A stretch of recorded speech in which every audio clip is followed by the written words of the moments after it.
Привет, друзья! Меня зовут Наташа. Добро пожаловать на кухню умелой хозяйки. Готовим божественно вкусное мясо, запеченное в духовке. Свиная корейка, или, как мы говорим, челогач, мясо на кости. Блюдо отлично подходит к любому торжеству или к семейному обеду. Получается очень сочное, неимоверно вкусное. В ароматной вкуснейшей глазури готовится просто одним большим целым куском.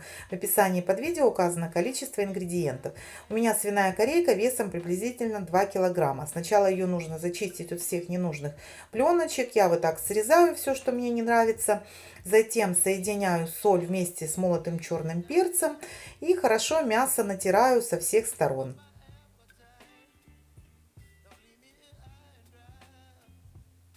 Далее в мякоти делаю глубокие надрезы.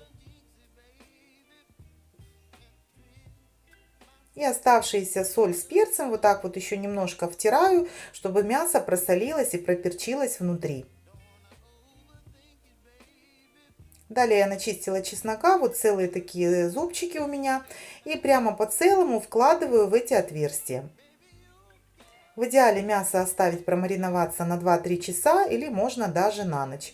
Я его перекладываю в миску, натираю растительным маслом, так и соль с перцем еще лучше впитаются, и оставляю при комнатной температуре на пару часов. Если будете оставлять на ночь, то поставьте в холодильник. Далее нам понадобится большой отрезок фольги. У меня вот два узких, поэтому я их соединяю между собой.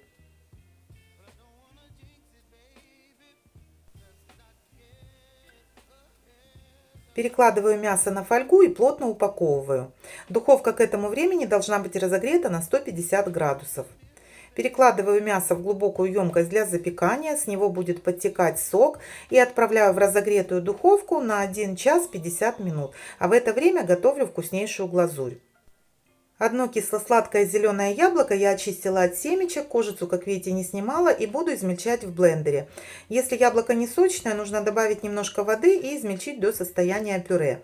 Затем пюре я перекладываю в миску, но нужно, кстати, сразу в кастрюльку, потому что будем уваривать. Это я отвлеклась и сделала неправильно. Затем добавляю сахар, кетчуп, соевый соус и лимонный сок. Пол чайной ложки корицы и чайную ложку сушеного чеснока. И также для остроты немножко красного острого перца. Перекладываю все это в сотейник и буду уваривать на среднем огне приблизительно 20-30 минут до густого состояния. Вот так вот периодически помешиваю, стоять над ним не нужно. Когда уже соус поменяет цвет, станет более коричневым, то можно снимать с огня.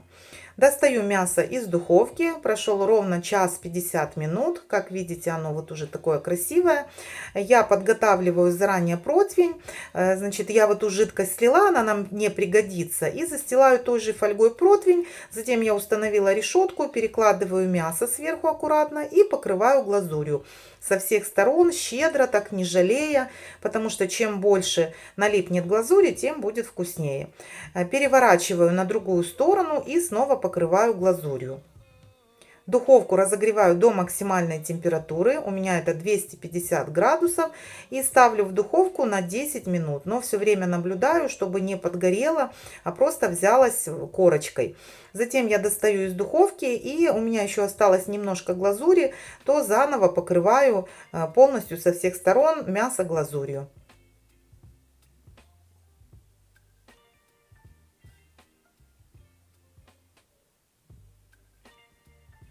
И ставлю в духовку еще приблизительно на 10 минут. И вот такой ароматнейший, вкуснейший, красивый, большой кусок мяса получается. Даю немножко остыть и сразу же нарезаю в горячем виде. Сочнейшее, вкуснейшее, много эпитетов можно говорить, потому что действительно мясо очень вкусное. Эта глазурь неимоверная, она в меру кислая, в меру сладенькая, в меру соленая. Обязательно попробуйте и напишите свои отзывы в комментариях.